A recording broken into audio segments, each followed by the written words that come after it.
there, Many Constant Worlds is a podcast following the meta-disjointed journey through the Dark Tower series by Stephen King. I'm Taryn, they, them, and I guess today in Google Docs I am an anonymous hedgehog shape. So, it's a fortuitous day. I'm Kat, she, her.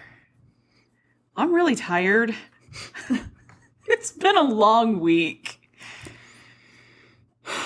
Yeah. And, so, as many of you should have already been alerted to, yeah, Rocket's angry too. We're all angry that we have to switch to the Mist. Yeah. Well, not really, like, anger is such a harsh word. It's not anger, but we didn't make it all the way through chapter 4, the Slow Mutants. I tried to keep an open mind, but as a spoiler, in order to to look into this, I did go ahead and, watch The Mist. I'm mad. We gotta switch.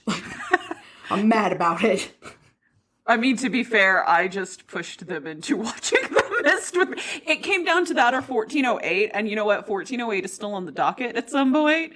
They're available on Freevee, at least they are at the moment of this recording. It's got John Cusack in it. It has to be. Though, random Captain Holt in The Mist, the one that we watched, did make it better. We do have to rewatch it, though, now, because we have to do a live reaction to the movie.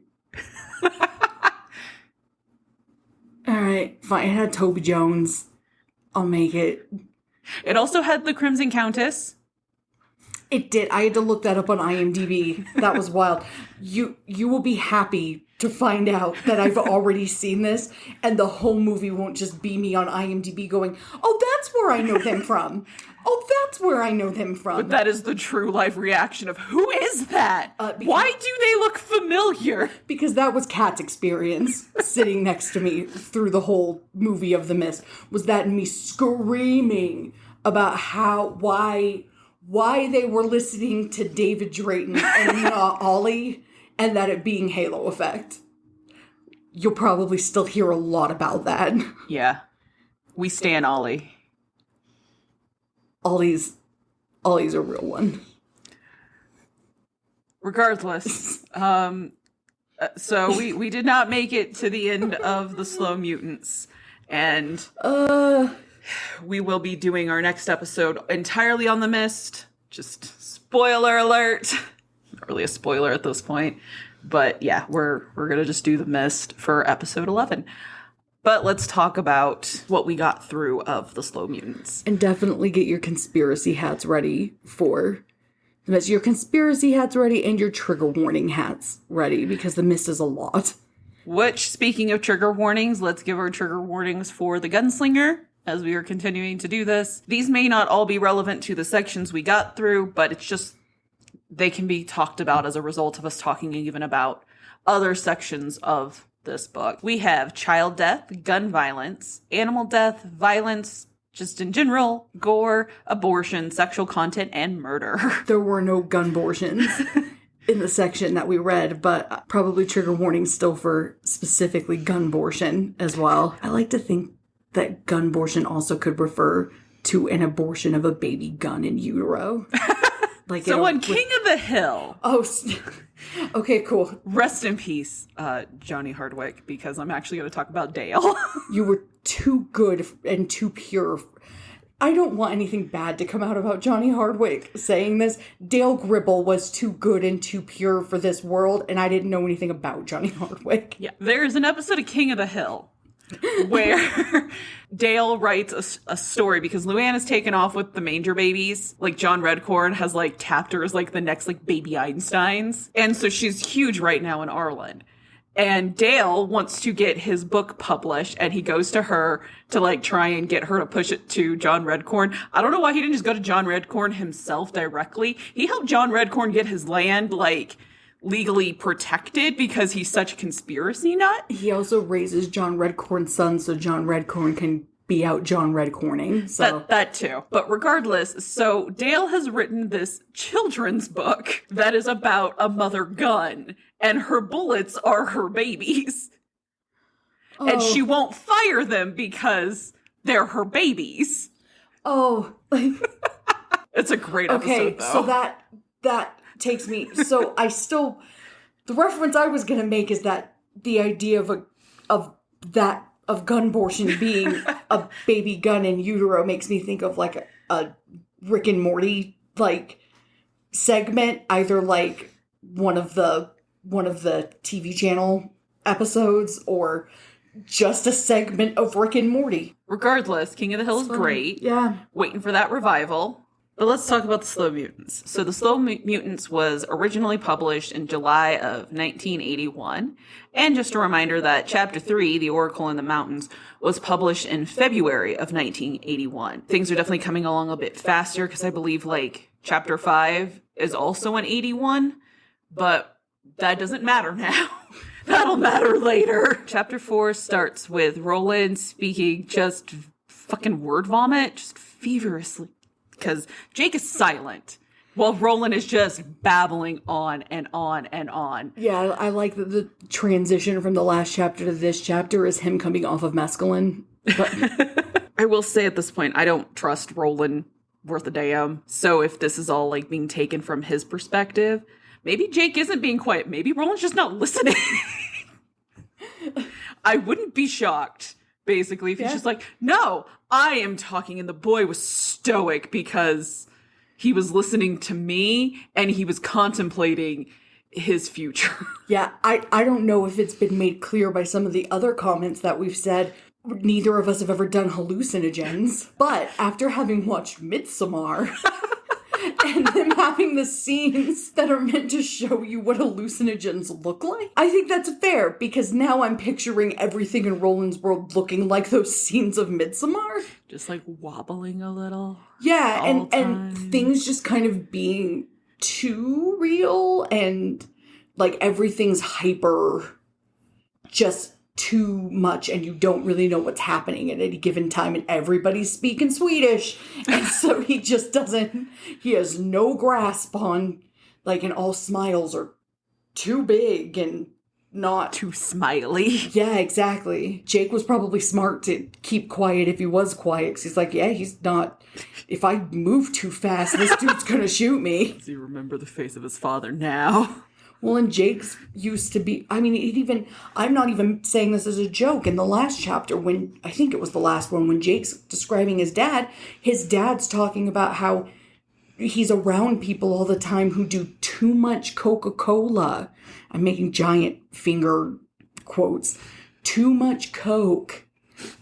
Jake has probably been around people who are doing this, and he knows, be quiet and let them get it out of their fucking system. I mean, it's true. As the child of a former drug addict, can say, you know, my dad's like behavior was always, he got like really calm.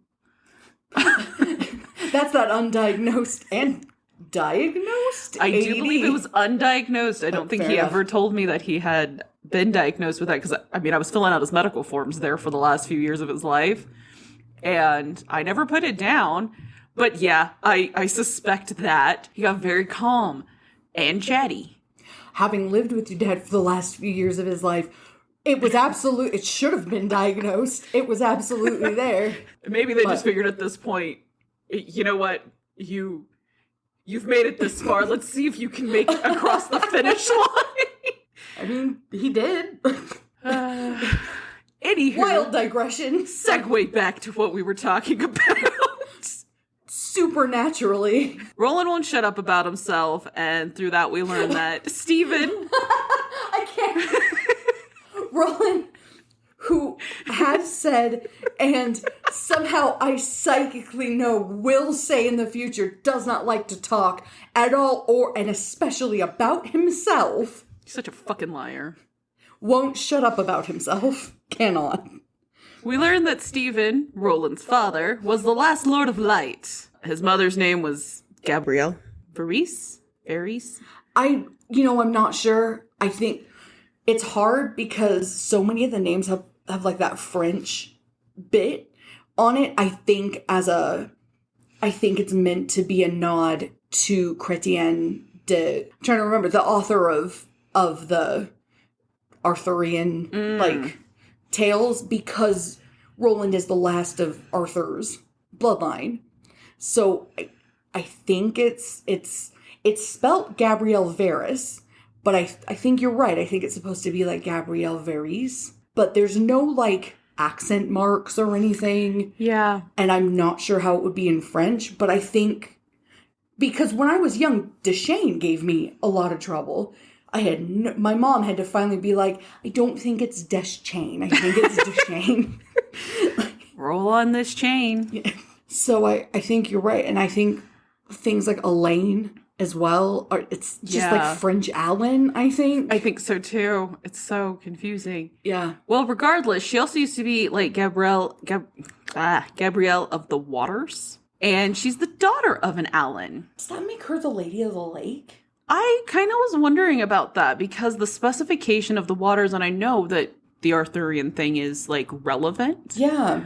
I haven't been looking enough for like the Arthur connections, but I know other Arthur connections will come up later. That makes me think we should be keeping a closer eye on like the different bits and pieces of Arthur's shit. Yeah, so she's the daughter of an Alan, Alan, spelled the same way as that king from Eyes of the Dragon.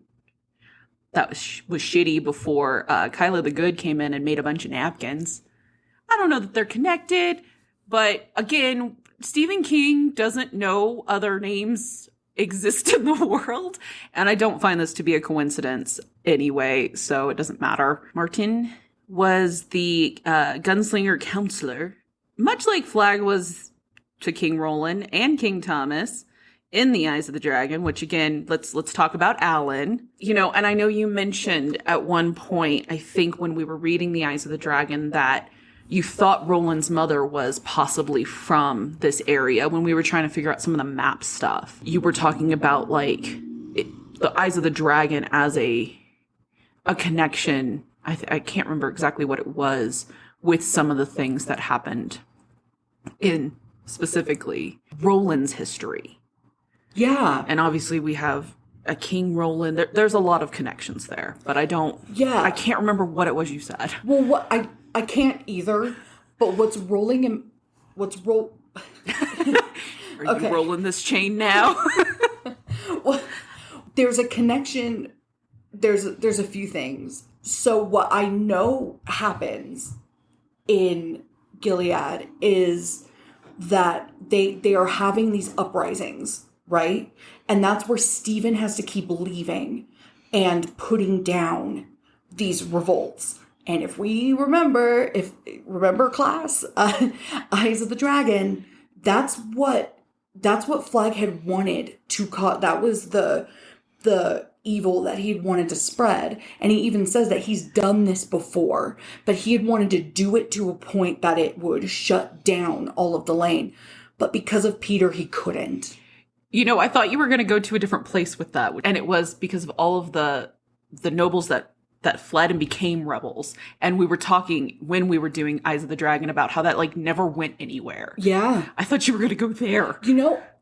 That's actually a really good point because I hadn't thought about it. I hadn't thought about the fact that it really didn't go anywhere because you assume that all of those rebels come back. Yeah. You just kind of assume, oh, happy ending, everything's over, everything's resolved now. Well, and we talked a lot about how that ending was super rushed and they didn't. The ending of The Eyes of the Dragon was just very like, maybe they lived happily ever after, maybe they didn't. If we were to actually assume that this isn't just an example of Stephen King picking from the same list of 20 names, the whole Gabrielle of the Waters, Delane had a huge problem with piracy. But the fact that they had a problem with piracy... Also mentioned in... Sorry. 1 second. 1 second. The fact that they had a problem with piracy tells me that they were on the water somewhere. And Alan, if King Alan is her dad, right? Or if Alan is just a super big name there. But I'm thinking more if Alan is her dad... And then she's given, because obviously arranged marriages are a thing. And she's given to Stephen because they knew that Stephen was going to become like how do they describe it? The Den of Gilead? When he's describing the Spring Night Cotillion. I don't recall. I think, but it's essentially the king. It's not quite king where they're at, but if she's handed over there and essentially sent away from home, and then all that shit happens, but Delane isn't, not all of the different areas fall at the same time in the same way. If Delane is still standing when Gilead goes, it could explain part of why they're so isolated. And one of the things, like basically, Flag runs to Delane while Roland is still trying to figure out where he is and chasing him down or fighting and stuff. Time is funny, and they talk about that a lot. Exactly. Time is softening, so hundreds of years in Delane, where he's under a new king, another Roland, because Gabrielle hands down a family name, a royal name to her son, that's getting handed down by Kyla as well, who's her sister or her niece or something. However that family line would work. If we were to assume Alan was straight her father, Kyla would have been her cousin, I believe. Yeah, so her cousin has a son named Roland, who was very old by the time he got married to Sasha, who, by the way, it's Sasha who's from the exact place that Susan is from. Susan Delgado, who's been referenced already, who is Roland's true love out in the Mages. So we know it's all the same, like, geography. Gilead is, like, big. It's like the New York City of there. So when it falls, it's a big deal. But there's still these outlying places that, like, existed. So I almost wonder, like, it just makes me wonder. I don't know. The way that Flag was talking there, it made it sound like it was something that he'd already accomplished elsewhere as well. Mm-hmm. This whole, like, causing revolts and sending nobles away and stuff. It's hard to know where one thing comes in the timeline and one thing doesn't, because Stephen King is obviously writing things like, yeah, he's writing a thing and then going, oh, you know what would be cool is if that actually came after this. But it's written before, and he doesn't always go in and revise it that way. It does make me wonder. It also doesn't help that he only picks from a list of 20 names. It's true. But I do wonder if there's actually a legitimate connection there. But I've also, how many times have I said that I feel like Eyes of the Dragon is just a retelling of all this, with like a split, you know, Peter stays and he becomes king. Thomas runs after the person who ruined everything, and what does Roland eventually do? Yeah. He follows him. So I don't... No, I agree. I thought it would, like, my opinion of The Eyes of the Dragon was just that him going, I don't think I'm going to finish this, so I'll do it this way. He basically retold it just straight shot. Yeah. With kind of a lousy ending, frankly. I still not the hugest fan of The Eyes of the Dragons, like, very abrupt ending. But yeah, you had mentioned pirates that they never brought back up again. They had introduced them early in the book, and then we never hear another word about them. We never hear another word about the rebels. And the narrator does just tell us, maybe they lived happily ever after, maybe they didn't. I like to think they did. And that is, the book pieces out, along with, like, Dennis and Thomas going off. And the narrator also confirms, oh, they ran across Flag again. But he doesn't tell us the outcome of that. Yeah. And you had speculated that you didn't think it was good based on future knowledge. Yeah. How could it be? Flag is still around, and who hears from Thomas or Dennis? Exactly. Yeah, I think that is something to think about, that the rebels, they don't get talked about again in The Eyes of the Dragon. Yeah. It just goes away. And I think you can kind of infer that they must have come back because Ben Stad was one of them, and he came back. But most of those rebels firmly believed that Peter had killed his father. Mm. And the person who suddenly had the information that he didn't, so Dennis, left with Thomas. So now the king, the old king, is now missing with the person who had the evidence, and Anders Pena is the only person going, no, it definitely wasn't him, it was Flag. And the court magician, who also is who everybody knew Peter hated. So the old king, the person with all the evidence, and the court magician are all gone. His best friend and him are there. Everybody knows that he beat up his jailer the first day that he was there. All he has is an old note written in what looks like old blood. And everybody who could stand in his way gone. And an old man who's retired from his job going, no, he for sure is innocent. Because what else is he going to do? So I think you make a really good point. And the gunslingers are really presented as like, obviously they're outlaws. Delane is very medieval, like the way it's described. Now all of a sudden we're in the 1800s. And they don't even use the same, like these are kings and queens. Now we have like Dins and Gillies and whatever. And it's a totally separate like culture. And it does have that feel of like, no, we went out and we were outlaws and we did it on our own. So if what you're kind of suggesting is, did they go and like build this Gilead out of the exiles of people who were like, nah, fuck Peter. Like, I could see it. That actually could make a lot of sense. I don't know if it's what was intended, but I could see it. Well, and I think it's also this idea of this leader role who has essentially Flag as an advisor who has to keep leaving to go deal with rebels. And to be fair, in the Eyes of the Dragon, Flag was going himself. That's how he got sick when he came back and ended up like passing out for 2 weeks or whatever. Right. And having a bunch of dreams that he couldn't figure out. Maybe if the idea were that time softened and technically one came before the other, or whichever direction it goes, if we say that the Eyes of the Dragon was before his time with Stephen, maybe he learned, okay, I don't go and hunt the rebels myself. I'll get sick, and then I lose control in the plate. That's how I slipped up here. Yeah. I need to not do that. And instead, preys on the morality of Stephen Deshane. It's just like, you should go deal with them rebels. Oh, and I'm going to, not morality, on the toxic masculinity of Stephen Deshane. Because I think it's interesting that he's described as painfully thin, anorexically thin. It's somebody who's not, like, he's not like a huge tough guy. Yeah. It sounds like Court could take him.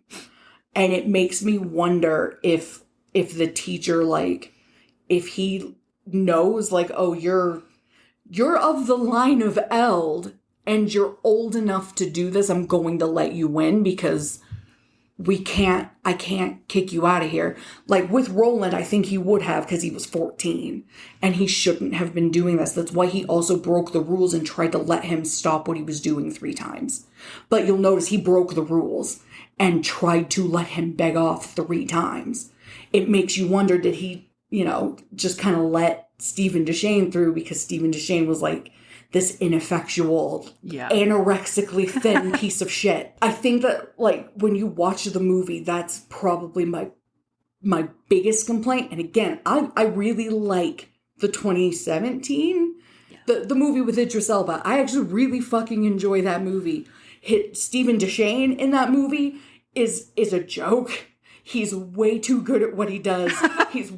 And maybe that's just my take on Stephen Deshane, but he shouldn't have been, like, there was a reason. It's the same as King Roland. He sucked at his job, but everybody was like, well, we got to let him do it. But there was a reason that he was able to slip in and do what he did. Yeah. Because he sucked. And I think, like, appealing to his morality is probably not... I think it's important to make that distinction. Oh, no, I think that's great. Whatever he's appealing to, and in this case, it sounds like he is preying on his toxic masculinity, which we know is a common theme in all Stephen King books at this point. Boys are not allowed to cry.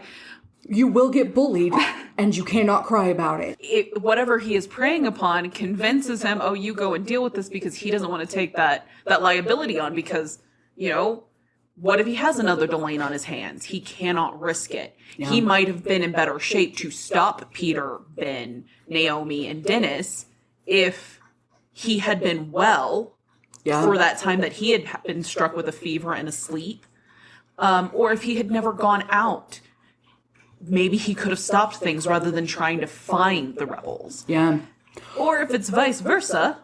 And if he had been there to keep Thomas from losing his shit. Yeah. And sleepwalking and Dennis, like, there's so many things. Like, sorry, I took it completely, like, offshoot differently, but... Oh, no, I think it's interesting. This is the point.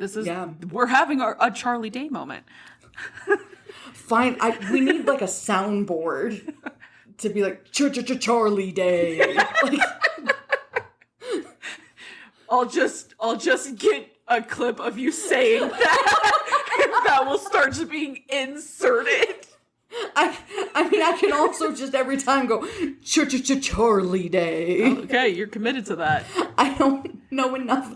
I haven't watched almost any. It's always... I almost said it's almost Sunny. I haven't watched enough. I've seen all of those actors in other things. But I would always get so mad at that show because it would come on when I wanted other things to be on Comedy Central. Just on principle, I'm like, never. Of the impression I'm really missing out. I'm of that impression too. I've not watched it, but I'm of the impression that you were also really missing out. I can't do it. Plus, I saw this one episode where, like, I think it's Charlie Day's character. They're trying to go somewhere, and it turns out that he's never left Philadelphia, like, never been outside the bounds of the city. And to me, the idea of an adult who's never been outside the like, lines of their own city... When I was younger and that episode came on, because I feel like I'm telling, well, we've been open about our age, but I feel like I'm telling on myself that this was when, like, you had to go to the guide and find a show that you wanted, and you couldn't just go, Hulu, give me something better, but... Or Alexa. Look up blank for me. Be careful with that. I don't know if we have anything that runs on Alexa in this house. No, not currently. But... And if we do, it's usually shut off. That's fair. Del Gribble was right. R.I.P. I was so put off by the idea of somebody who had never left the place where they were born, had never, like, and was, like, afraid to at that point. I'm like, how? How could you have not? Now I'm an adult and I'm poor and I can never seem to get out of, like, Reno for a minute. And I get that more. It's like, oh, that's a really privileged position to have taken. Of like, oh, I can't watch this. That breaks that I can't continue my sense of disbelief, or I can't suspend my disbelief for this because who hasn't left where they were born? Well, people who can't afford it, you stupid white child. Like, oh my God. I still can't. Now I think I'm just embarrassed, but that's why I'm telling on myself again. But there is a river nearby that they can hear. And at one point, Roland looks over and he sees what he describes as corpse lamps in the water, which just really made me think of the dead marshes in Lord of the Rings. Between the two, Jake is able to see better, but he tells Jake, stay away from that. So is it, because I saw that too, but immediately what I thought of was just will-o'-the-wisps, which is what I assumed the dead marshes was kind of, obviously the dead marshes are also, I don't want to say, yelling, obviously. I had to learn this, so I don't mean it like that. Where are my late in life Lord of the Rings fans? I am aware that the dead marshes are also, like him referring to seeing, the World War I, fields after a battle. But I think, I didn't know if you also got the feel that maybe it was some, reference to things like will-o'-the-wisps, or if I'm just way, if I have no idea what I'm talking about. No, I could certainly see that. Okay. Especially because it's a light. I think I went to the Dead Marshes because of the fact that Stephen King talks so much about how he was inspired by Lord of the Rings. Oh, yeah. Oh, I think it's both. I don't think it's, no, I think he only was talking about will-o'-the-wisps, and there was no, dead marshes in there. I wonder if it's almost like a conglomeration of the two. But now that you're bringing it up and I'm having a second to think about it, do you think that this also is related to things like the deadlights that'll come up later? That was the other thing I wondered, because he described them as corpse lights, which was a really, like, that's a weird way to describe that to me. Yeah. Because it also kind of made me think of Hercules, the Disney animated movie, when he's looking down and he's watching the, like, swirl of dead bodies. I didn't even catch that, but that's amazing. Do you think Hercules was inspired by Stephen, like the movie? No. I don't think Hercules was inspired by anything but Disney, like, not even Greek mythology, man. No. Like, they just took some names and used them, but they... little bit art. They biffed everything out. It does seem like they were inspired by gospel music a little bit. I can agree with that. That's just because the music in that movie is really good. It really is. And the chick who does Meg, she's also Rose Quartz from Steven Universe, and I'm going to bring that back because Steven Universe is, again, amazing, and you should be watching it. Just all the time. Yeah. You can actually pause here and go watch an episode or two, especially if you've never watched it before. And I say that as somebody who's only watched a handful of episodes. If you've never watched Steven Universe, it's on Max. It's on Max. Not sponsored. Go ahead and pause. Go watch an episode or two, and then come back. We'll wait. Okay, so what did you think? How was it? It's amazing, right? What song is stuck in your head? I'm pretty sure Kat loves that one too. They're all bangers. They get stuck in my head really bad, but like not always in a fun way. Especially the ones that the one who sang American Boy and then got really Estelle? famous. Yes, Estelle. The ones that Estelle does, I can't. Because American Boy now that's in my head. Anything that her voice does songs of, I can't function anymore. So anywho, between the two of them, yeah, Jake is able to see better in the dark. I don't know if that's because his mind is less clouded, or maybe it's his younger eyes, or his zombie eyes. But regardless, he can see better between the two. Eventually, the two of them run literally into a handcart, which Roland doesn't know what it is, and Jake has to tell him how to use it. Wait, because that really bothered me. Like, why? Was it just dark? Or is this another thing of him just being fucking stupid? Because I think he's fucking stupid. Yeah, I don't understand how he doesn't. I get that there's not a lot of tech, but he seems to have an idea what trains are.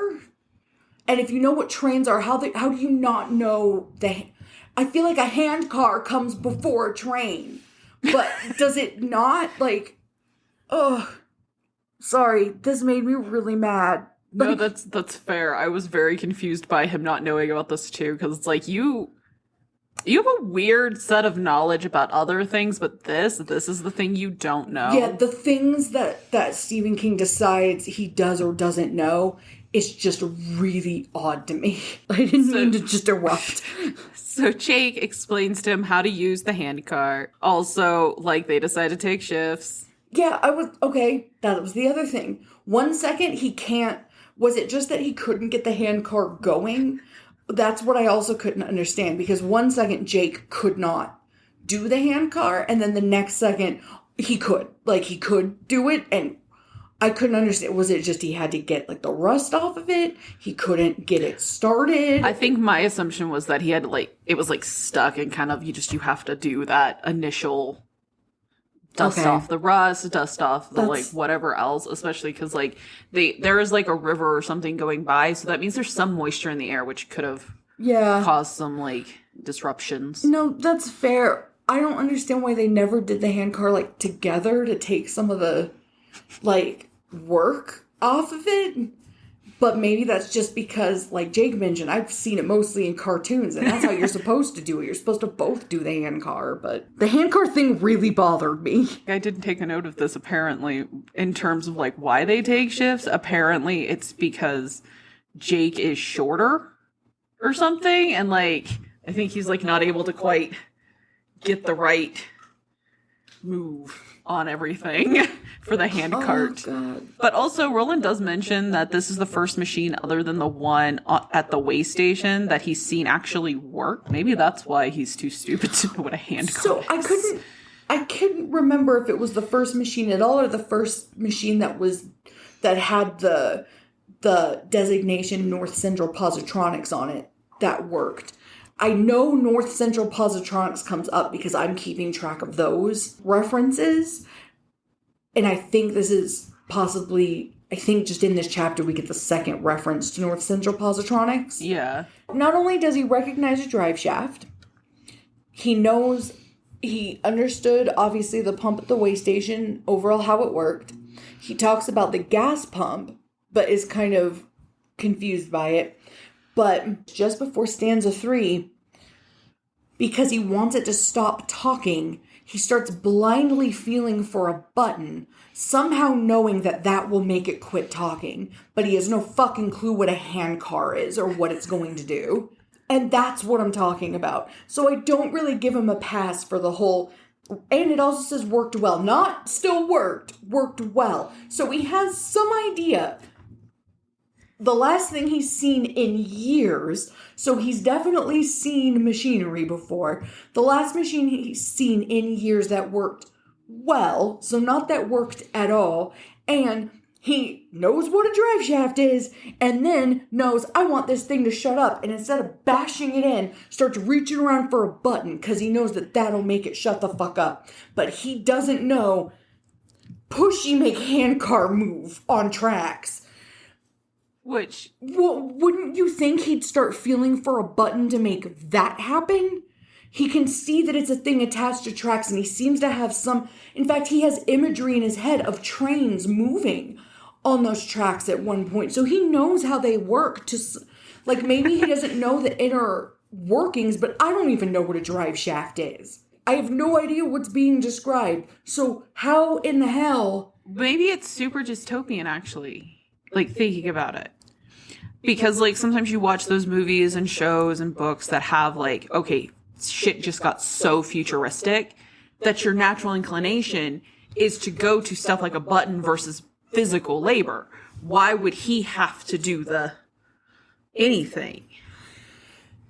I don't think you're wrong, because I agree with you. And that is my entire theory. This world is essentially a world that got so far ahead, they like nuked each other out or something. I thought you said this was fiction. You lied to me. We aren't there yet. Russia's just getting the nukes from North Korea right now, which also dates this episode to when it's happening. The nukes haven't landed yet.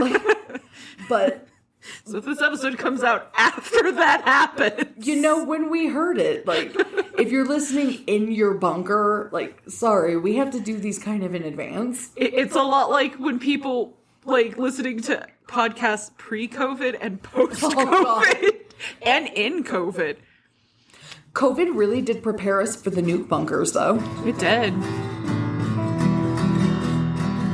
There are a lot of clues, like Roland has chronic radiation sickness. That was in the movie, but you do find that out through the books as well. Like, he has higher levels of radiation in him. Obviously, all the mutated things around them and stuff.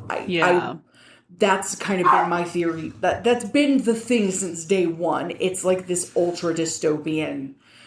The idea that the world has moved on, it's almost like Atlantis. They reached this height of technology and then hit a dark age. Yeah. Because they had to, like, almost, like, start over. Yeah. But I still think, like, it almost feels like old people complaining about children.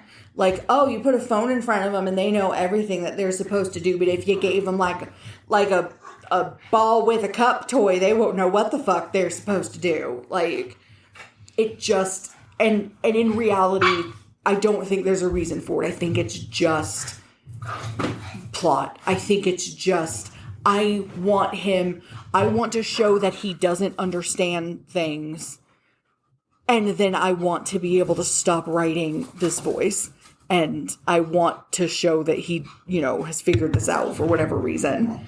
You did mention the voice, which I want to talk about the voice on the handcart. Because it just made me think of our favorite typewriter, Ducky Daddles. For anybody who's read through the Dark Tower series before, just know I have a very smug face on my face because Kat hasn't and doesn't know why I'm getting really smug about a train or train part that's talking really irritatingly to me. Kat doesn't know Blame the Train yet. She doesn't know what the foreshadowing this is. You don't know what foreshadowing this is. I do know that there's a mock-up looking children's looking book. Yeah. It's like Charlie the Choo Choo or something. It's Blame the Train. Oh, well, yeah, the book might be Charlie the Choo Choo. Yeah. But I will ask you not to dead name Blame. I didn't publish the book. It's fine. I think it's Charlie the Choo Choo. I think even in the book it's Charlie the Choo Choo, but the train that they eventually will come across is Blame, I'm pretty sure. But really look at the cover of Charlie the Choo Choo. I don't know if the kids' book has it, right? It's a maniacal looking train. Like it's not in the horror section. It's not the train. Look at the kids. Okay. Because they should, at first glance, look like they're having a really good time. But the more that you look at them, the more that you're like, oh, like think Midsommar. Ugh. It's like smiley. Almost I wasn't like as how, into Midsommar as you were. Almost like how, well, I'm just talking about like the big smiles. Almost like how Pennywise's smile, you're like, oh, cool, happy clown. And then you're like, wait, no, something's like desperately uncanny wrong. valley kind of shit of like, this ain't. Or when you said maniacal, I thought you were going to say that like the kids look like they're maniacally happy.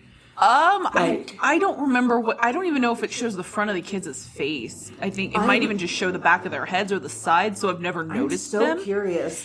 But I'm pretty positive, like, the train looks fucked up. It should, yeah. Like, it's got a weird, like, it's, first of all, I already find, like, Thomas the train or whatever the fuck it is also creepy, like, those. So this was not a shocker to me that this train also looked creepy. Trains shouldn't have faces. Yeah, this is right. So I looked up an image just because now I want you to see it. Really look at the kids on the train, because at first glance you don't realize it, but they're not having a good time. Yeah. But that's, and you can see now why I was distracted by the train. Oh no, yeah, you're meant to be. So, but that's fair. That's fair. Those kids are not having a good time. Yeah, but you don't realize that the kids are not. But I believe that's how it's described in the Wastelands. That book ends up described in the Wastelands. That at first glance, you don't realize it. But the more that you look, the more you realize that the kids are either smiling like too much, and then you realize it's like the way that Stephen King will describe like the grin of absolute horror or whatever. Oh, yeah. Or they're like that. They're like crying or like screaming to like, it looks like they want off or whatever. It's meant to, like, they did a very good job with the cover of that book. And so I definitely want to talk about the voice more, but I won't lie, like immediately with the handcart, I went, fuck, oh my god, this is such foreshadowing for Blaine later. No, I think that's going to be really interesting because, like, Ducky Daddles is already just stuck in my brain anyway, because Ducky Daddles is not terribly nice to Paul Sheldon. And he's described as having this, like, toothless grin because he's missing that in key for so long and eventually the other keys. Oh, shit. And it's just this, like, personification and the voice that he just assigns to these things. That's what I find interesting because, I mean, obviously we talk to ourselves as people. I can say I don't know that I've ever like thought of some like an object talking to me, but potentially when I'm talking to myself in my head, it is possible that if someone else were to describe that action, they would assign some sort of like personification to it. So, since I have just taken up the task of psychoanalyzing Stephen King now, I don't know. It's just an interesting tidbit because I don't necessarily know that it's anything. I don't know that Ducky Daddles is this. I don't know that it's not a gunslinger situation. It's all just interesting. Yeah. No, I think that's really interesting, and it's not the first inanimate object. Mm-hmm. Obviously, like Ducky Daddles, the typewriter, is not the first one that we've come across, and now we're finding things earlier in the, like, I was almost going to say, like, historical record. That's not what I mean. That's an old ingrained, like reaction in me. We're finding things earlier in the published record, and obviously living things kind of having a life that are inanimate are within his wheelhouse, because Christine must be, like, I don't know anything about Christine. Well, we're gonna have to get there eventually, but obviously there's that, or like obviously it's not an inanimate object, but it's a possessed object or something. Like, I think what I am going to argue is that the object is like portal or something that's channeling a spirit maybe from someplace else through. I don't know that that will be true with Christine, but I think that's what was true with Ducky Daddles. And with Blame the Train, I think it's different, because if I remember right, I think Blame the Train is more like AI. Okay. But I don't remember. But I think he's just very, very advanced, like, robotics. Okay.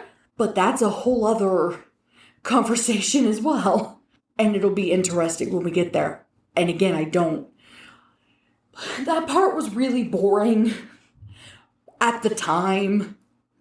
I don't know that I will be as bored now, because I have to say the Gunslinger's not been nearly as boring.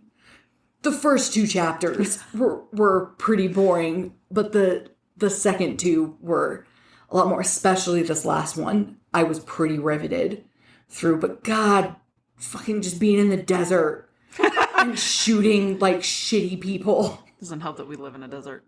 No, it doesn't. So we also do get the line that's going to be repeated a few times before the end of this, like, segment for sure.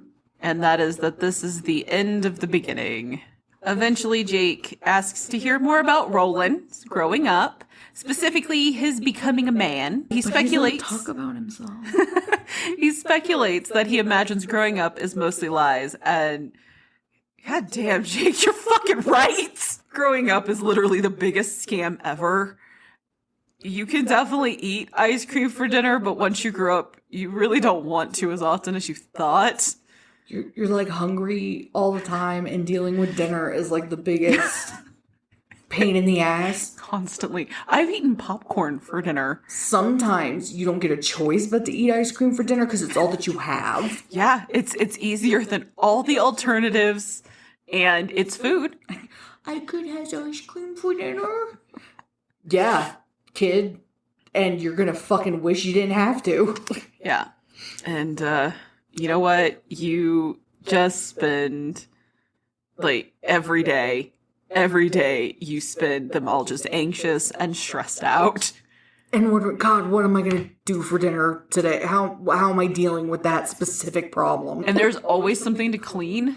Oh, God. If it's not your house, it's you. If it's not you, it's your house. Like, if it's not you or your house, it's your dog. Yeah. Or your car. So, yeah, Jake, growing up is a big fucking lie. So Roland starts kind of talking about seeing a not man hung, which Jake equates to an invisible man. Roland says the line that we heard again and again in The Eyes of the Dragon. That's a tale for another day. He does.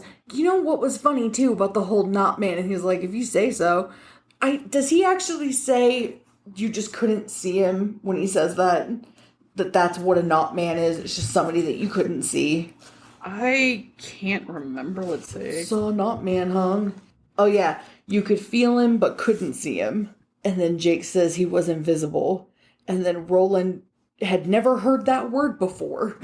Dear God. And this is what I'm talking about when I say the gaps in his knowledge is just, they're really weird.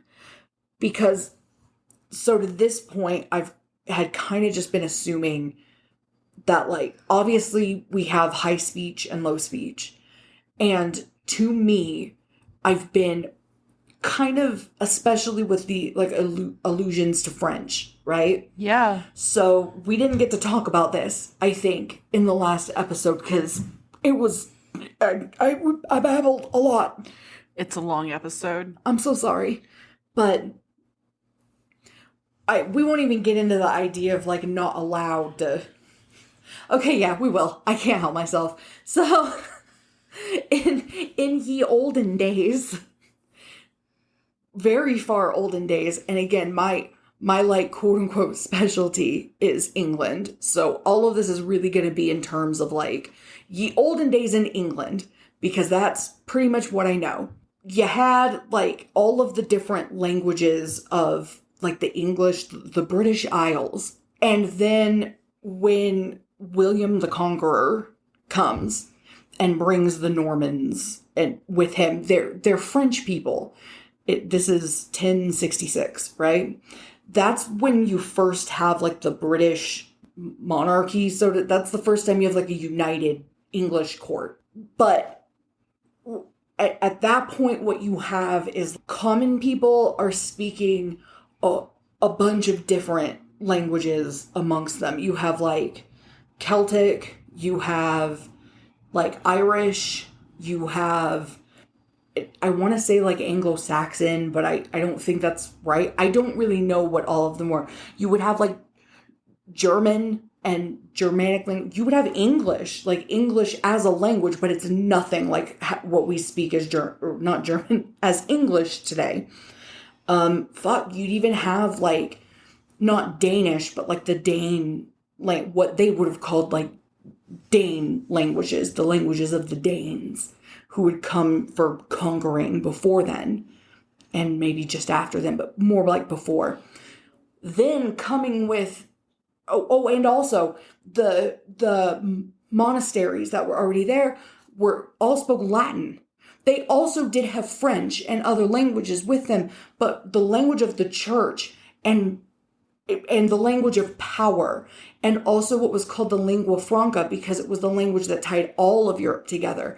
And what I would argue is probably more like the quote-unquote high speech would be Latin, which is more than likely what Stephen King is kind of leaning towards as the high speech, and why it's more difficult, and something that you have to learn, and something that would likely be not a lot, like, you don't just get to speak it, because it's also the language of God. Like, it's the language of your church. You can't just know your place. Exactly. But the language of court is French. Everything was in French. Everybody's speaking French. That's the, like, fancy language. That's the language of nobility. That's what they're speaking in. Now, in that case, you've got at least, like, 3 languages, because you also have all the common people speaking in, like, mostly English once you get to a point, and it's not modern English. We don't get early modern English until, like, the 1500s-ish. There's not anything that we probably would understand if it was spoken until, like, then. But French is when they're not speaking Latin, was the language of, like, the British court. And considering this is based on Arthur, and obviously he's supposed to be a descendant of Arthur, that's my best guess at, like, kind of where he's going with this. So knowing that, if we're guessing that, like, high speech is supposed to be, like, a language that everybody kind of hears every day, but probably can't read, because you can't read Latin, and you can't read the Bible at this point, and very likely they know enough Latin to, like, get through Mass. They don't know enough to, like, talk back. The common folk probably could understand Roland if he's speaking high speech to, like, say hi, like very formal greetings and leavings and very formal thank yous and shit like that. Exactly like what we're seeing, right?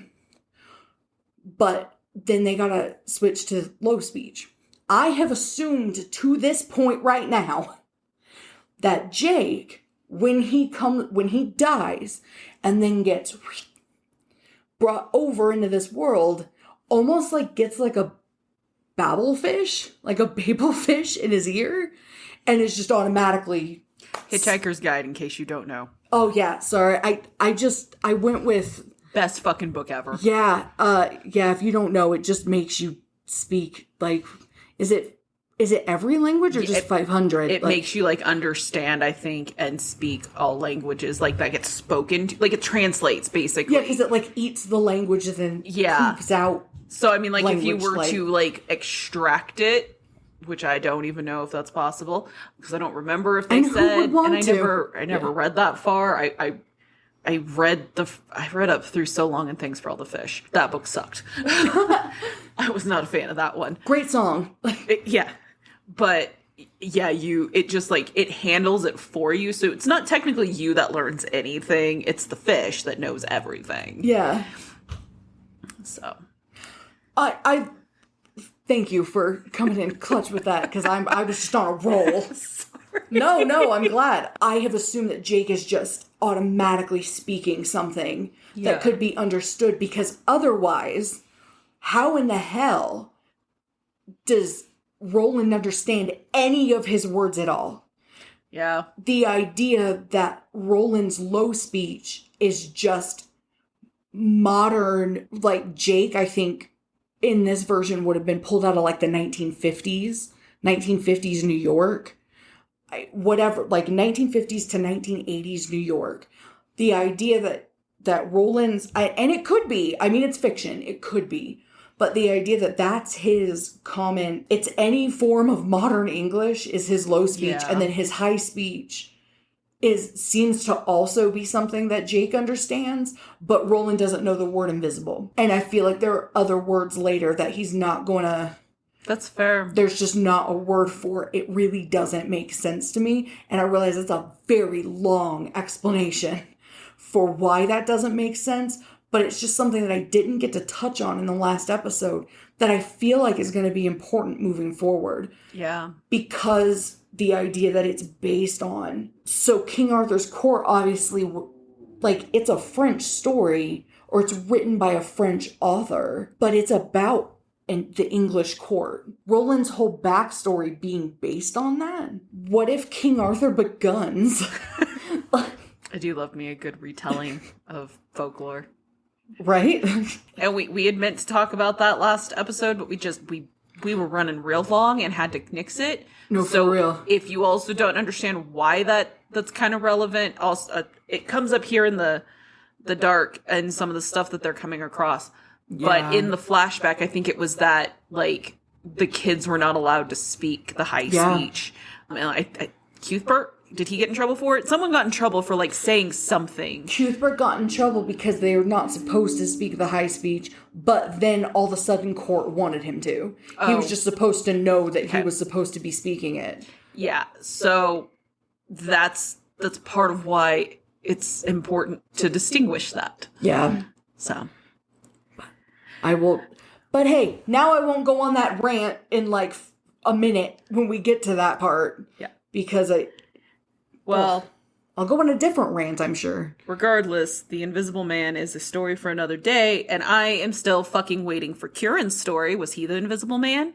I need to know, Stephen King. I'm not letting this go. You promised. Right. Anywho, so we get to dive back into the cobweb memories of Roland to the day he challenged court. I was just gonna say, Curran doesn't get a story because he has a unique name. I mean, Jamie's last name is DeCurry. Maybe he's Kieran. He might be Curran's son, Jamie DeCurry. Jamie of Curran. years after the hanging of Hacks, when Roland was 14, is when he became a man. Everybody grows up at fucking 14 when they haven't even hit their final growth spurt, especially for a boy. So first we see him interact with Martin and his mother. It's very Grimma and Theoden, like that moment, because the way she's kind of like she's not all there. Something does not seem right with her. Right? And it really made me think of like fucking Theoden all gray and just like, what the fuck? See, I got distracted because I want us to... This is a weird thing to keep track of, but I want us to just be aware. I don't know if you remember me mentioning, probably a few episodes ago, that I'm positive Stephen King also has a weird thing about jacking off. And it will come up. And here it has come up. It's just so...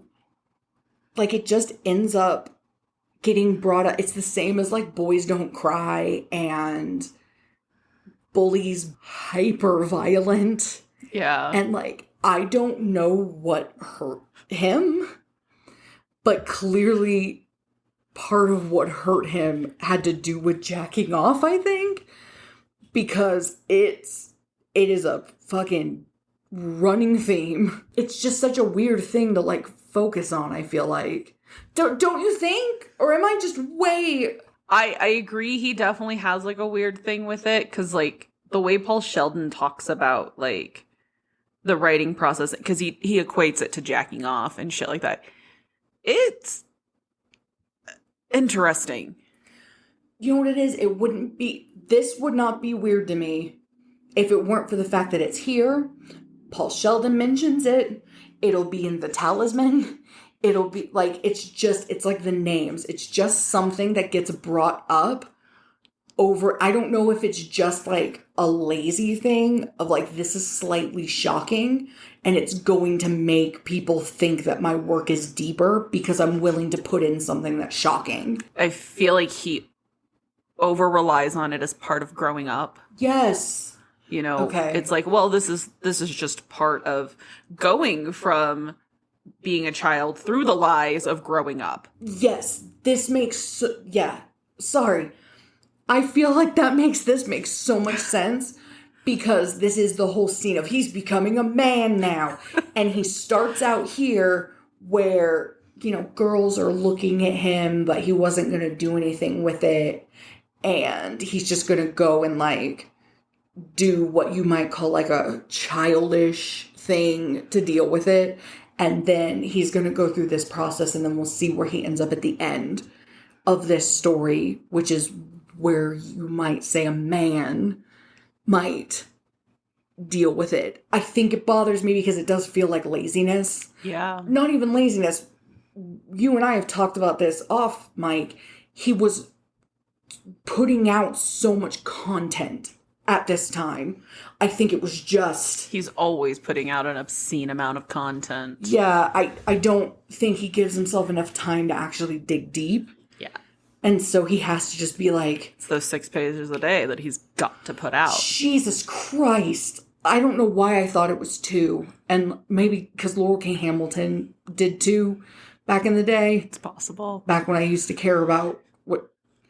No shame on Laurel K. Hamilton. She is a delight on TikTok. Is she really? Yeah, she's very enjoyable. I enjoy watching her stuff. Okay, fair enough. She also wrote a fantasy book that never got any of the sequels, and I never get to know how it ends. Oh my god. Like straight fantasy, not even like her Anita Blake style. Like it's full on fantasy. Good for it's really good. I could have a whole other podcast about Laurel K. Hamilton and some of the like shit surrounding that because next podcast we explore writers. That's someone who I feel like just grew and needed space to grow and was just a different like is she the best writer in the world? No, but you don't have to be. Like, no.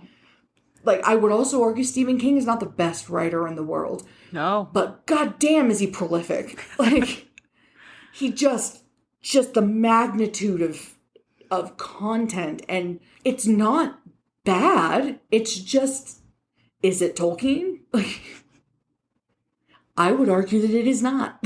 It is not. But I would also argue that it's not. I can't even think of someone who's terrible. I would just argue that it's also not terrible. It's pretty good.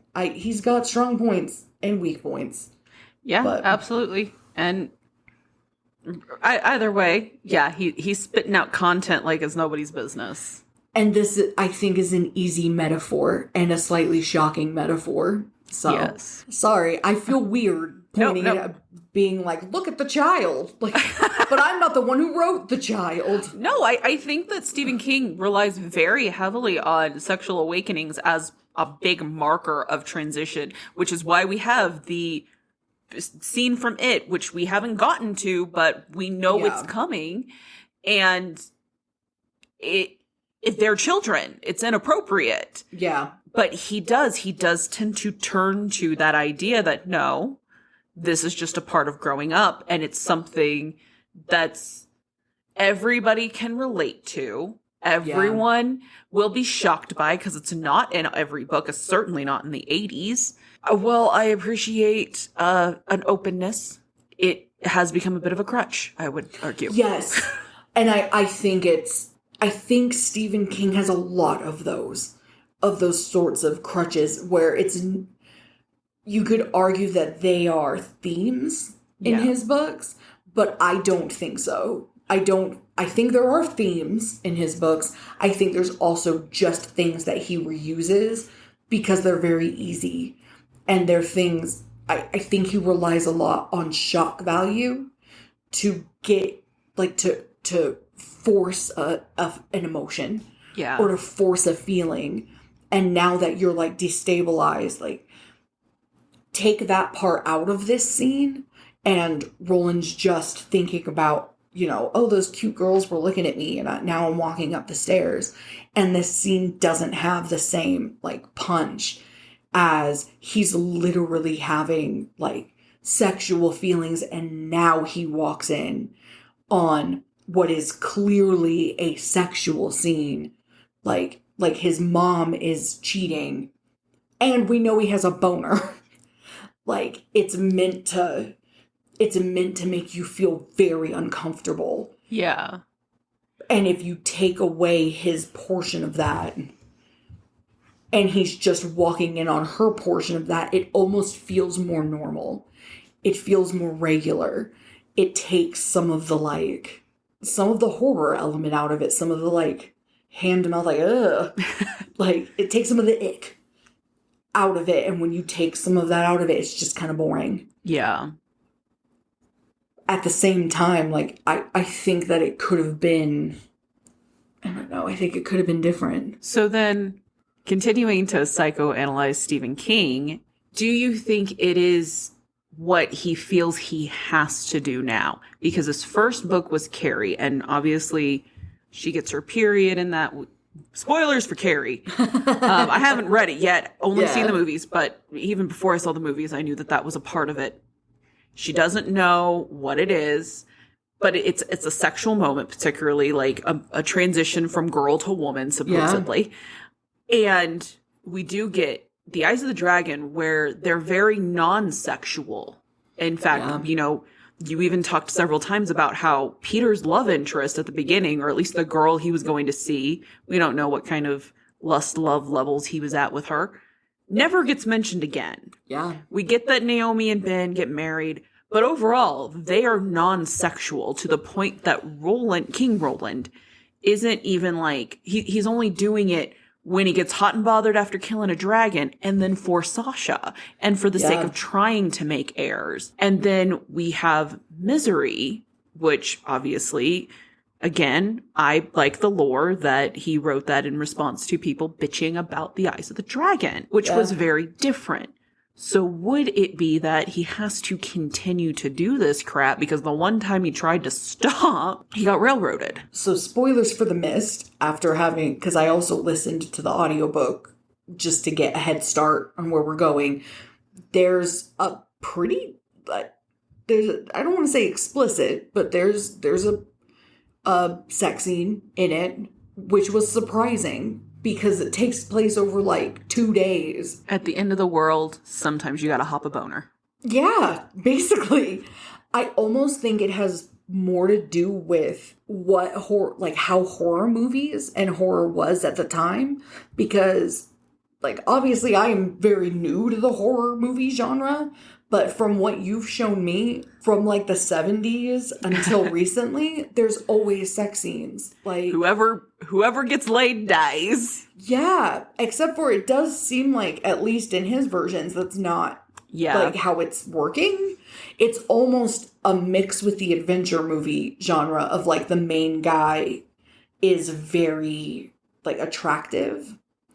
And we've already seen in this book that Roland is getting laid as like a way to just further his goals, and because why not? So it almost feels like it's a mix of just there's an expectation in the horror genre that because it's already explicit, it's going to get even more explicit. And there's this mix, scariness and like icky scariness of like that. Nobody's looking at a 14-year-old, well, nobody healthy is looking at a 14-year-old boy about to go jack off on the roof and being like, oh, that's hot.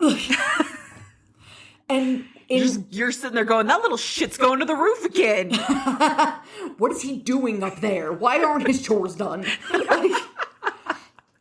And in reality, you really shouldn't be looking at Martin and Gabrielle, and you should be looking at them and thinking like Grima and Theoden, and like what is going on with it? What is he doing to her? And as this scene progresses, like it's clear that something bad is happening between them. Like it's not hot. Yeah. It's very much a scary, like gross thing that's occurring between them. But when they're first kind of introduced, you get this feeling that it's, you know, in the dance during the sewing night cotillion, it's a much more romantic feeling between the two of them. So I think it's just, like I said, I think it's just that shock factor. And quite frankly, it seems like that's the same in a lot of like horror movies. It's just meant to keep your like attention and your like adrenaline pumping.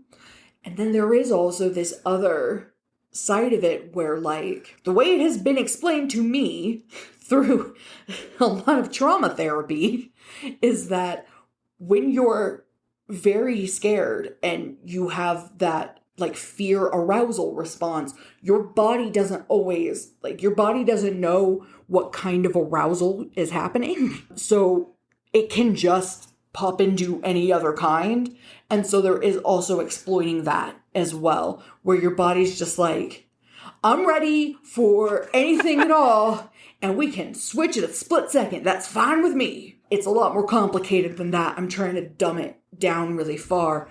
But basically, I think that's why the whole horror genre does it, of just like, your body is just up and aroused in general. And if that's extreme sadness, extreme fear, extreme sex, extreme hunger, I don't know, like any kind of thing that can be quote unquote aroused, it's just ready to go. And so, especially since it's not real, it stimulates your id. Oh, is that what that would be?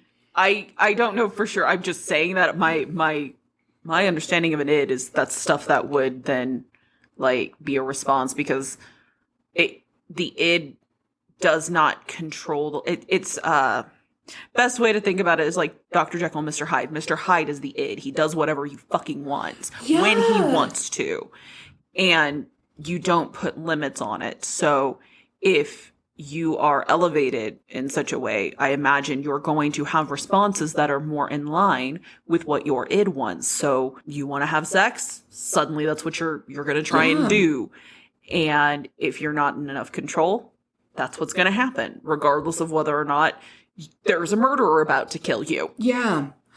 And that does feel like the cathartic part of a lot of these horror movies, because in reality, like, you're not really rooting for, like, I don't remember most of the names of I don't remember the name of anybody in, like, the summer camp ones, the Crystal Lake ones. Yeah. But Kevin Bacon's in one, the first one, and he gets dead. But, like, those are the ones with Jason, right? Yeah. And his mom? Yep. I remember them. Mm-hmm. Like, you root for them because in reality, I think you're not really putting yourself in the shoes of the victim. You're kind of putting yourself in the shoes of the killer and rooting for them. Yeah. Like, they're the fun ones. Exactly. The same with Freddy Krueger. Yeah, because nobody's actually getting hurt. It's almost the same as playing a video game. Nobody's actually getting hurt, so it's really easy for your brain to, like, put yourself there. But I think if you were... Anytime I engage with, like, true crime or something, somebody's actually getting hurt. That's why there's episodes of shit that I can't ever go back and re-listen to. Yeah. Because somebody actually got hurt, and it's a totally different... That's a whole... I don't want boobies in my true crime, ever. Like, that is not a good time. I think it's the same as, like, enjoying the supermassive games. Yeah. One of the achievements is generally to kill all of the characters. And it's because it is kind of fun, even though they're the ones you're playing. You don't get to play the killer. Yes. You have to play all of the victims or possible victims.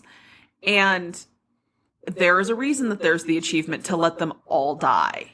Play some supermassive games. Yes, absolutely. And the Remedy games. Alan Wake, as we've talked about, Alan Wake is great. I finished Quantum Break. That was amazing. I'm in the middle of Control right now. It's on the PlayStation Store, I guess. Or PS Plus. I mean, I guess it would be on the PlayStation Store, but like PS Plus is what it is. Yeah. Oh my God. It's really good. Quantum Break so far has been my favorite. I didn't think I'd ever switch from Alan Wake. But right now, Alan Wake can kiss my butt because Quantum Break blew it out of the fucking water.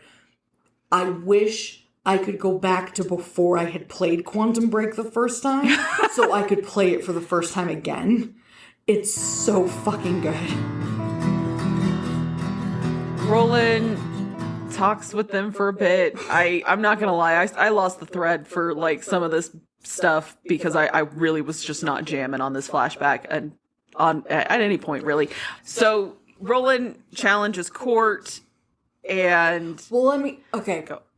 It's somewhat important. Roland walks in on them, and Martin is his dad's closest advisor, so he's literally in the role that Flag was in Delane. And he walks in, and it's very clear something's going on, and he gets a great big, he like plasters on a weird smile, and he basically says, like, will you swear fealty to me? Like, will you bend the knee, essentially? Because Roland is his father's son. So he's kind of, it's like if Peter had ever said to Flag, bend the knee. And Flag's like, no, you little bitch, I won't. And Gabrielle is sitting there and doing jack shit all about all this. She's worse than Theoden, quite frankly, because Theoden had an excuse. And then... I think in Stephen King's mind, so does she, and it's the same, and that's just disgusting on a different level. I think...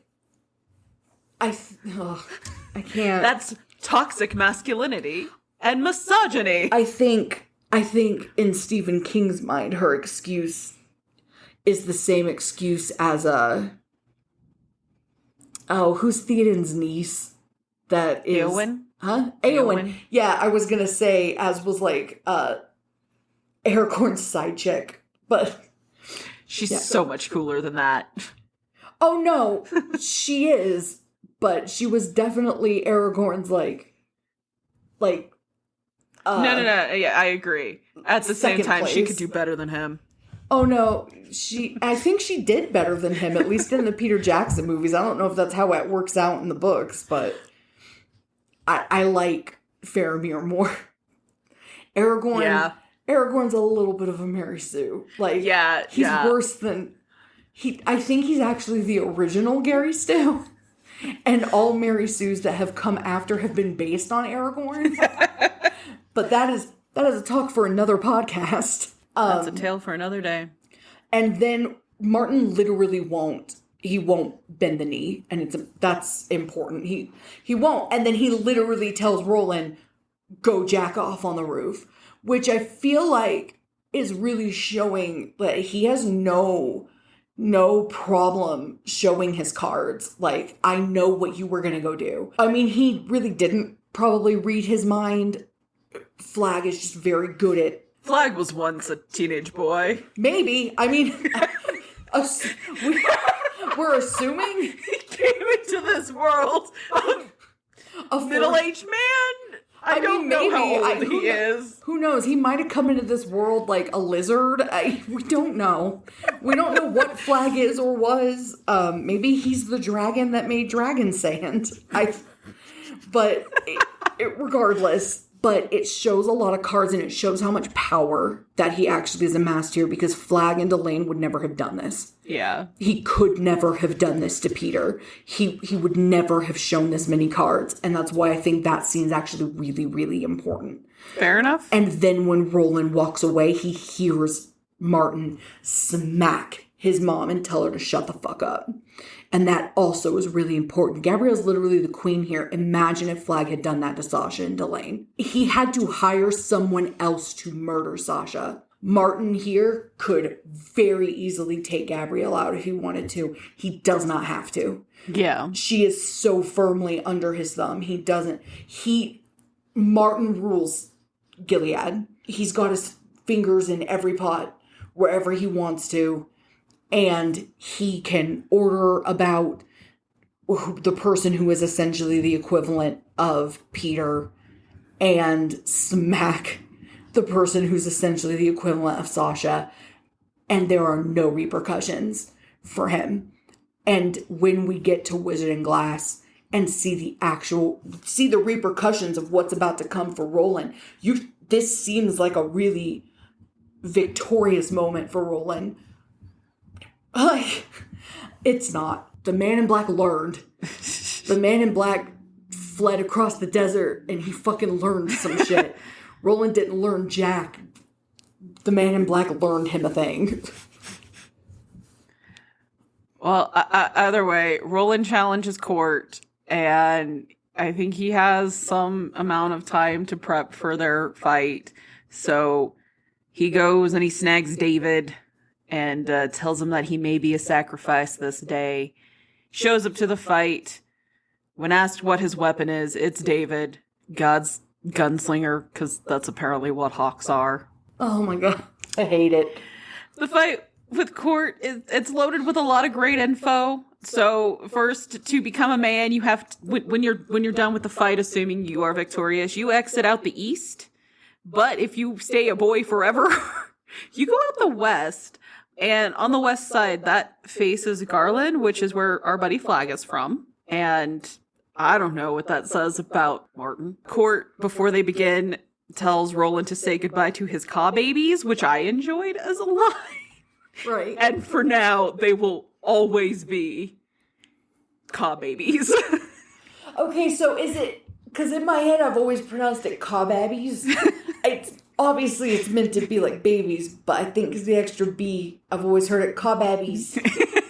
Go off with your caw babies.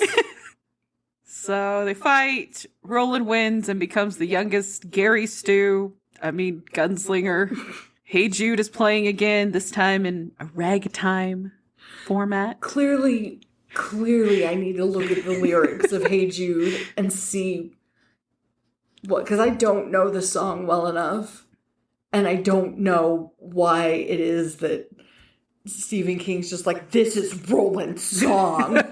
The way that it's used in different styles in this book, I find really interesting because, you know, when he's coming up on Tull and he's hearing all of the people singing it in the, you know, around the Piano Man, I think of like fucking spaghetti westerns of the like piano player. It's kind of oddly upbeat and everybody in the bar is singing it. And obviously, I don't know enough about, like, Susan to know what way she must have been singing it, but she sang it. Do you remember the Cinderella movie with Richard Madden and what's-her-face? Yeah. And when she's up in the window and she's singing a song, and then Richard Madden sees her up in the window singing a song? I don't remember that. I only watched that movie once. I didn't like it. It's like the very end, and that's how he realizes that that's how they all find out she's up there. Uh-huh. Do you remember that at all? No. I can't make this reference then. I was just going to say, like, that's, if I remember right, how she sings Hey Jude. She's, like, sitting up in a window. Yeah. Singing Hey Jude. All I can think of now is my version of Wizard in Glass that has all the, like, really weird, like, 90s fucking, like, cutout art. And it's got her, like, waving out of the window at them. This fight is interesting because he's not only the youngest, but he also, like, almost kills Court, it seems like. Yeah, I know. He beats the ever-loving fuck out of Court. And Court won't stop coming. Yeah. Like, he does keep going back for more. And, I mean, the Hulk is a weapon, and he is, in fact, a sacrifice. Which it almost feels like then the Hawk should have been posthumously awarded the title of Gunslinger. Yeah, because frankly, the Hawk's the one that did, like, all the work here. The Hawk named David. The Hawk named David. Which feels very important. He was a trick and a betrayal and unfairly sacrificed for Roland's bullshit. Yeah. Gary Stu Gunslinger. It's the same fucking word. Hey, don't talk about Cuthbert like that. He didn't do anything wrong. He's amazing. But yeah, I feel like we need to keep track of that shit too. With the amount of humans that Roland will throw, or not even humans, but just living beings that Roland will throw at a problem until he feels better, you might as well call him Vince McMahon. Like, just bash them together. He has very little regard, it feels like, for the lives of anybody but himself. And I would argue probably doesn't have a lot of regard for his own life. But at the same time, like, he'll do what it takes to survive. What is life? Pretty much. The only thing that matters is what Roland wants. And Roland has decided what he wants eventually becomes the tower. But in general, this is a really good example of the only thing that matters is what Roland wants. Roland wants the guns and independence. And he wants to be able to go back in that room and go, you can't order me around anymore. I'm an adult. Take the knee. Like, bend the knee, bitch. I'm a man. Yeah, exactly. I'm a man with a Y. M-A-Y-N, bitch. He wants that so badly. It doesn't really matter who gets hurt because it's not just David who kind of gets sacrificed here. He also sacrifices Court. And I realize that that's kind of the point. But at the same time, if Roland was older and knew how to fight better, he wouldn't have to almost kill this person to win this fight. Because the way that he has to scrabble to win and trick to win, it's the only way that he can actually accomplish what he wants to accomplish and do it as early as he's doing it. Because he can't. There is no other way for him to do it. There's no way for both of them to walk out of the ring to the west safely and him still accomplish what he's trying to accomplish. Yeah. It's just not possible because in reality, he's not ready and he's not a man. He's a child throwing a hissy fit. Yeah. About shit that's not... I don't even think it's about his mom. He's mad that Martin disrespected him. He's the prince, damn it. And how dare you say I'm gonna jack off in front of my mommy? We get back to the darkness and Jake. Once again, Roland observes that Jake is being like Elaine and suggests the touch, which I assume is the shine. They get attacked by slow mutants, and Jake actually uses his id to form a protective shield from his touch. Specifically called out as his id? Yeah. Yep. And as they continue to navigate their way through the darkness is when we hit our jumping point. There were some hints sooner, but we finally just got hit over the head about the line regarding the military objective and in the Demago.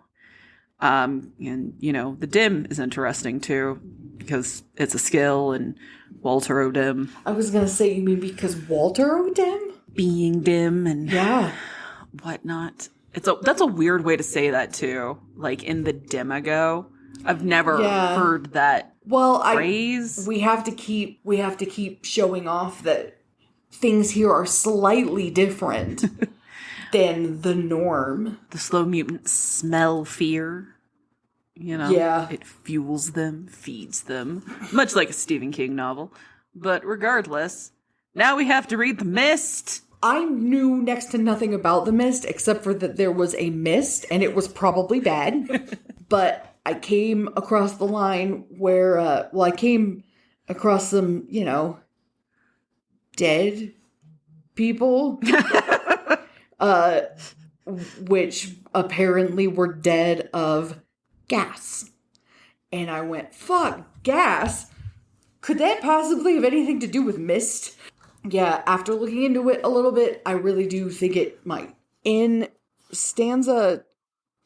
in stanza 12, and the very first thing, even before we come across this mention of gas, is that they come across a weapon shop where there's really no usable weapons except for Roland comes across bow and a quiver of almost useless, badly weighted arrows.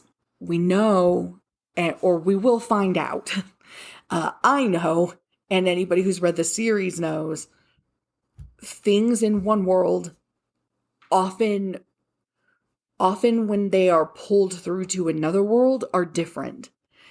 The best representation of this is going to be the tower. When it comes to these arrows, there's going to be something called the Arrowhead Project in the Mist, which is very important.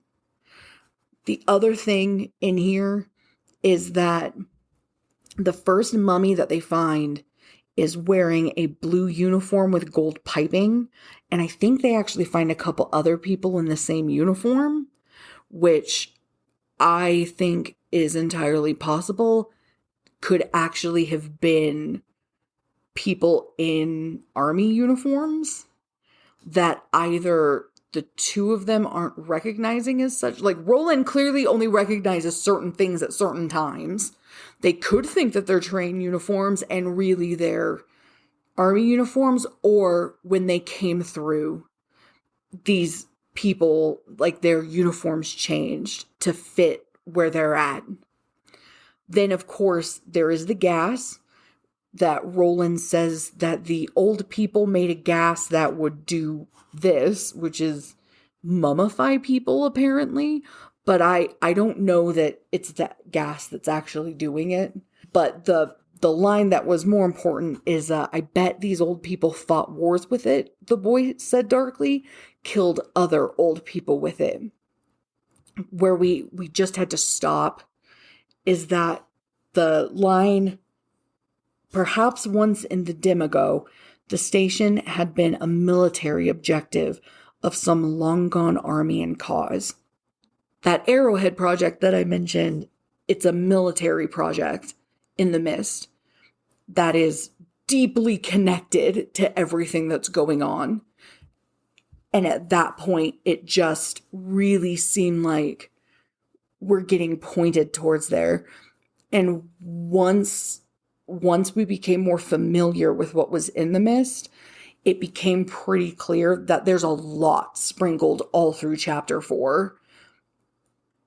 That the mutants themselves, like, there's just a lot that we're going to be able to talk about more once we've actually read it. That's the next reading, is to read The Mist. And it's just the entire short story, because it's around 150-ish pages in most versions of the book that I've seen in existence. We'll just bust all of it out. And I will tell you, if you watch the 2007 movie with Captain Holt in it,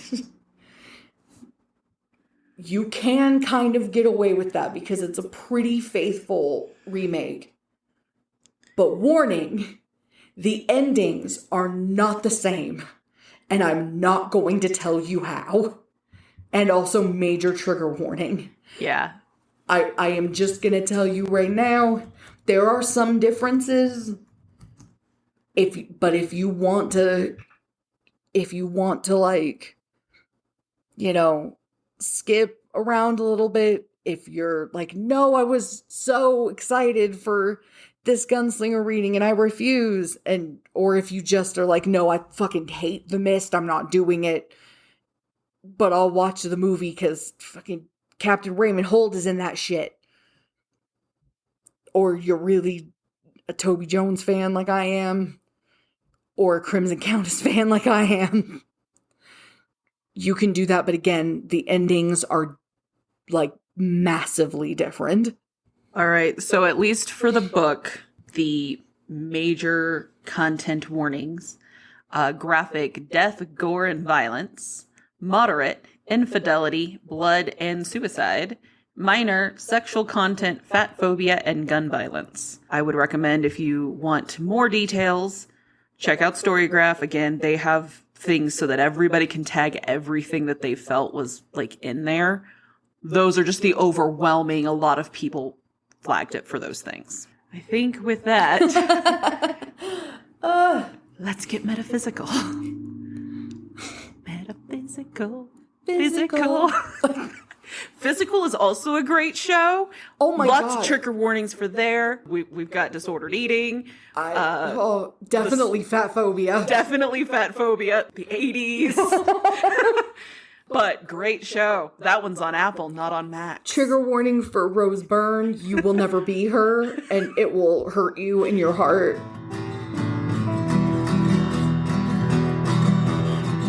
But yeah, let's see those chakras talk. Yes. Last time we pulled the 5 of Cups, suggesting disappointment and regret with outcomes. You know, like getting halfway through and finding out we have to switch to the Mist. I don't know if I've made this clear. I wasn't a fan. The Mist was not my Jimmy Jam, and it will not be when we record next. Yeah, but we need to move on. Sorry. God damn it. I need to move on from the Mist, god damn it. So hey, now let's you know what? see. We're knocking it out early. We'll see what the cards hold for the Mist. 2 of Cups. This card has 2 people. One in robes, one in a gold jerkin over a chemise. The one in robes has an ivy crown. The one in the gold jerkin is wearing a rose crown. They are both holding goblets and seem to be like also holding hands, maybe? Underneath, like a lion head with wings, like shading them. There are also rolling green hills with a house in the background, but they are standing on some kind of like yellow stage. And yeah, they look very chill. We get so many cups, and you know what? So this is just worth like mentioning, like cups. Obviously, we tend to equate that to water. Water represents feelings and emotions. Like within tarot, it's a lot about like relationships and like I think even internal feelings. Yeah. And shit that you just like want. So I think that's probably why we get so many cups in the course of this. Yeah. The 2 of Cups is a symbol of love or partnership between 2 people. The relationship is based on mutual feelings. Love our listeners. Our ka babies. I love our ka babies. That is, in fact, what y'all are gonna have to be now. It really is. That's just how it is. And we will never say goodbye to you. Except for now. Go on then. There are other worlds than these, my little ka babies.